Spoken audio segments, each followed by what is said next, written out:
Have you ever tried harder to trust God? Say that sentence out loud and you can already hear the problem in it.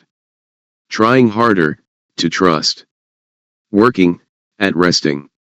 If depending on God takes more effort, more willpower, more gritted teeth determination. Is that actually dependence? Or is it just self-effort, wearing a spiritual costume? That question sat with me for a long time. And what finally cracked it open wasn't one answer, it was three. Three teachers. Three very different entry points. All circling the same core problem. Why self-effort fails. Even when it's aimed at the most sincere, most spiritual goals we have. I'm going to walk you through all three today. Stick around to the end. Because I think one of them is going to land for you in a way the others won't. And that's not a flaw in the framework. That's kind of the point. Next. Self-dependence rarely shows up looking like arrogance. Nobody wakes up and thinks, today, I will rely entirely on myself and reject God. That's not how it works for most of us. Self-dependence is quieter than that. It looks like exhaustion. Next. It looks like striving quietly. Working hard at your faith the same way you'd work hard at a job, a diet, a New Year's resolution. It looks like carrying weight that was never meant to be carried alone in the first place: financial pressure, a relationship, a health scare, a decision you can't undo. And maybe most sneakily, it looks like confusing effort with dependence. Where even the trying to trust God becomes one more task on your list. One more thing you are doing, by yourself, under your own power. That's the trap. And here's what's interesting. Three very different teachers, writing in three very different styles, all diagnosed this same trap. But they located the actual malfunction in three different places. Not one of them said just try harder to depend on God. Every one of them understood that would just be more self-effort with a religious label on it. Instead, each one asks, what are you actually drawing from when you act? And each gives a different answer. Next. Here's the shape of it, in one breath, before we go deep on each one. Mentor 1 says this is fundamentally a knowledge problem. You're not lacking willpower, you're lacking revelation. You're carrying weight that has, legally, already been transferred off of you. Mentor 2 says this is fundamentally a matter of trust. That striving is often disguised unbelief. An unconscious sense that grace isn't quite enough. So you quietly back it up with your own effort. Mentor 3 says this is fundamentally a question of identity. That it's not just inefficient to depend on yourself. It's structurally the wrong self doing the work. The exchange has to happen before dependence can even shift. Legal standing. Finished grace. Indwelling life. Same problem, three centers of gravity. Let's take them one at a time. Next. Mentor 1's whole framework rests on one move: self-dependence isn't a character flaw. It's a legal misunderstanding. Think about it this way. If someone pays off your debt in full, and hands you the paperwork proving it, but you never read the paperwork, you will keep living like someone in debt. Not because the debt is still real. Because you don't know it's gone. That's the distinction Mentor 1 draws between what he calls sense knowledge. What you can see, feel, and reason out with your five senses and your circumstances. And revelation knowledge, what has already been legally declared true about you. Whether you feel it yet or not. Self-dependence, in this frame, is just operating out of sense knowledge instead of revelation knowledge. You're carrying weight that's already been transferred. You just haven't read the paperwork. So what's the remedy? Not more effort. Confession, but a very specific kind of confession. Not confession of sin. Confession of fact. Declaring out loud what is already legally yours. Until it becomes what you actually lean on in the moment it matters. Next. Here's what that confession sounds like in his own framing. I am not dependent on my own strength or wisdom. I have redemption through his blood. I have the ability of God at work in me. What I need has already been provided. I am simply taking possession of it. In my confession. Asterisk. Notice the tone. That doesn't read like a prayer. Begging for something. It reads like a contract being read out loud. That's deliberate. For Mentor 1. Confession isn't persuading God of anything. It's taking legal possession of a right that's already been granted. You're not asking. You're claiming what's already yours. Next. Mentor 2 comes at this from a completely different angle. And honestly, this is the one that stings the most for people who think of themselves as hard workers. His diagnosis. Striving is often disguised unbelief. Sit with that for a second. Striving feels like faithfulness. It feels responsible. But Mentor 2's point is that when you find yourself straining, gritting your teeth, doubling your effort, refusing to let up, some part of you doesn't actually believe grace is going to hold. So, quietly, without even admitting it to yourself, you back grace up with your own performance. Just in case. Now here's where it gets subtle. And this is the part people usually miss. His answer is not try harder to depend on God. He's very clear that this would just be more self-effort. Except now aimed at a spiritual target instead of a practical one. You'd just be striving to stop striving. Which is its own kind of trap. His actual answer is rest. Not passivity rest. Trusting that a finished work already covers what you're straining to produce yourself. The swap he's describing isn't self-effort for God effort. It's effort for reception. You stop trying to earn something that's already been finished and handed to you. Next.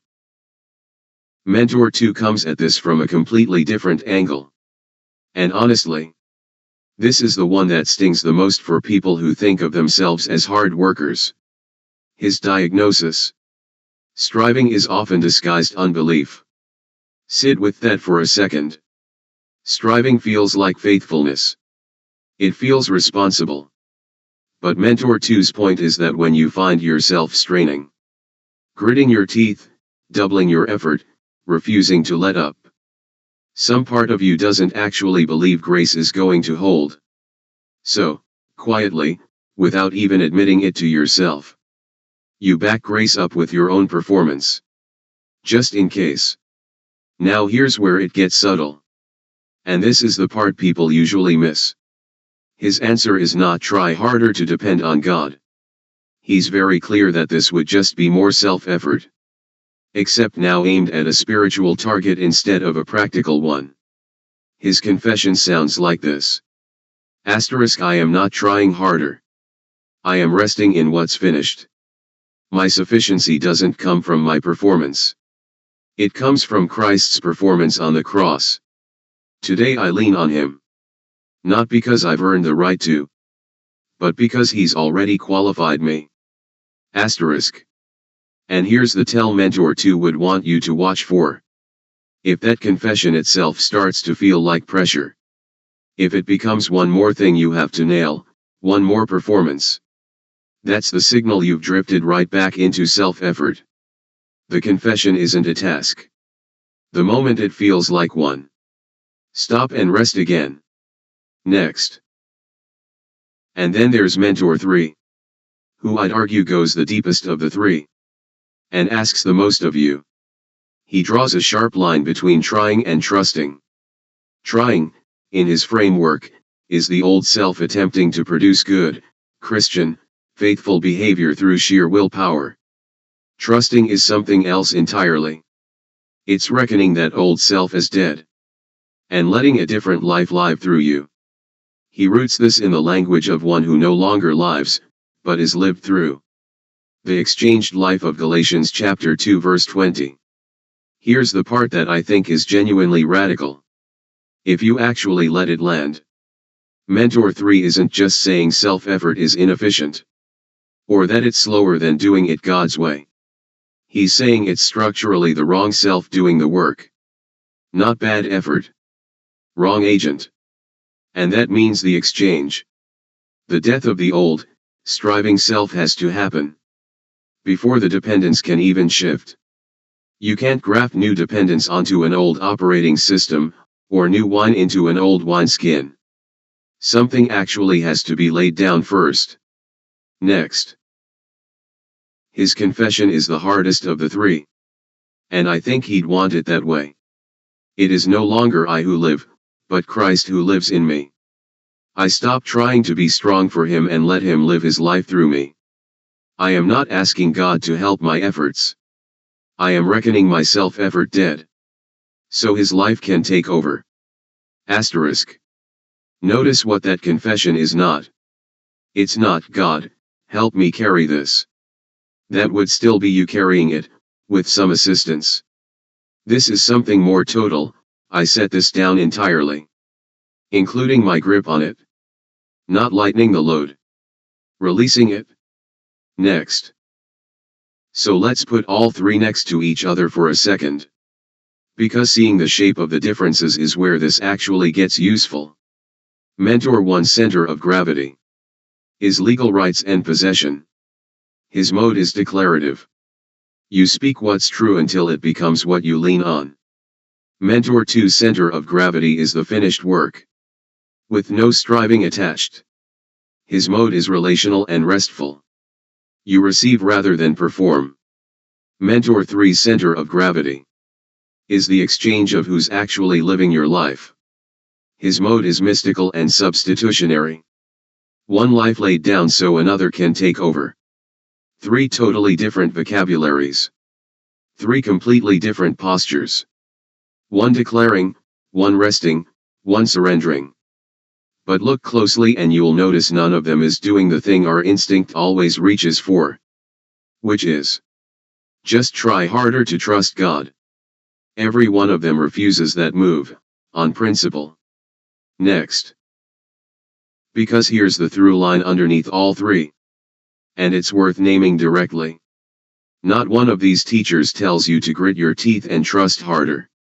That would just be self-effort wearing a spiritual costume. The exact trap we opened with. Instead, every one of them relocates the fix. Not at the level of effort. At the level of what you're actually drawing from. Mentor 1 says. Draw from your legal standing. Mentor 2 says. Draw from finished grace. Mentor 3 says, draw from an indwelling life that isn't yours. Different sources. Same refusal to let you white-knuckle your way into dependence. Next. Now, I want to say something that might be a little counterintuitive. Especially if you've been taking notes this whole time trying to synthesize all three into one big unified system. Don't. I don't think any of these three would want to be blended into a single formula. And honestly, trying to average them together. A little bit of legal declaration. A little bit of resting. A little bit of exchanged life. All in one tidy routine. That's still self-effort. It's just self-effort trying to cover every base at once. Which is exactly what none of them were asking for. So instead of synthesizing, ask yourself which one actually landed. Which one is more real to me? Am I carrying weight that's already been legally settled? And I just haven't read the paperwork? That's Mentor 1's question. Is my striving actually disguised unbelief? Effort covering for a quiet doubt that grace is enough? That's Mentor 2's question. Am I trying instead of trusting? The old self still attempting to do new, spiritual work? That's Mentor 3's question. Whichever one made something in your chest tighten a little.